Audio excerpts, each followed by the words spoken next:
হোজাই জিলা আমচুৰ কলা দিৱস পালন প্ৰতি বছৰৰ দৰে আজিও হোজাই জিলা আমচুৰ কলা দিৱস পালন 1983 চনৰ 18 ফেব্ৰুৱাৰীত সংঘটিত হোৱা নেলিৰ গণহত্যাৰ ন্যায় প্ৰদান নকৰা আৰু টিআৰই আয়োগৰ প্ৰতিবেদন ৰাজহুৱা নকৰাৰ প্ৰতিবাদ আমচুৰ প্ৰতি বছৰে 18 ফেব্ৰুৱাৰী দিনটোত কলা দিৱস হিচাপে পালন কৰে সেই মৰ্মে আজি 18/2/2025ত অসমৰ প্ৰতিখন জিলা সমিতিৰ লগতে হোজাই জিলা আমচুৱে দবকাৰ সাংমাজিত কলাবেজ পৰিধানেৰে কলা দিৱস কৰি প্ৰতিবাদ সাব্যস্ত কৰাৰ লগতে গণহত্যাৰ বলি হোৱা লোকৰ আত্মাৰ শান্তি কামনা কৰি মহান আল্লাহৰ ওচৰত কৰে দুৱা প্ৰাৰ্থনা কৰাও পৰিলক্ষিত হয়।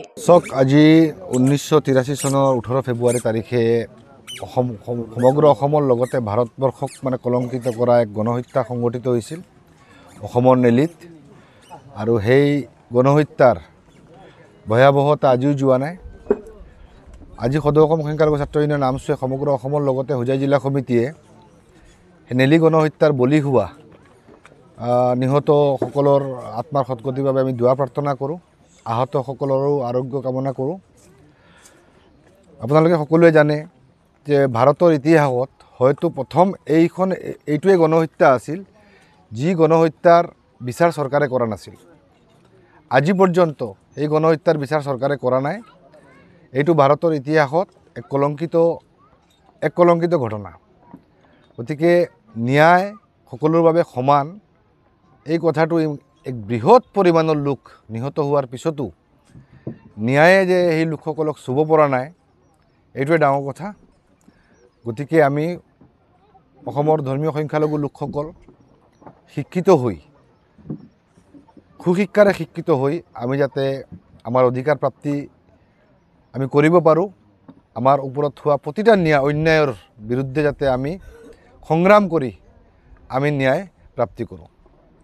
আজিৰ দিনটোত নেলিত এক গণহত্যা হৈছিলে যিটো ভাৰতৰ ইতিহাসত অত্যন্ত কলা দিন বুলি ক'ব লাগিব। সেই হত্যাত কণ ল'ৰা ছোৱালীবোৰক টানি দুফাল কৰি ছিঙি হত্যা কৰা হৈছিলে।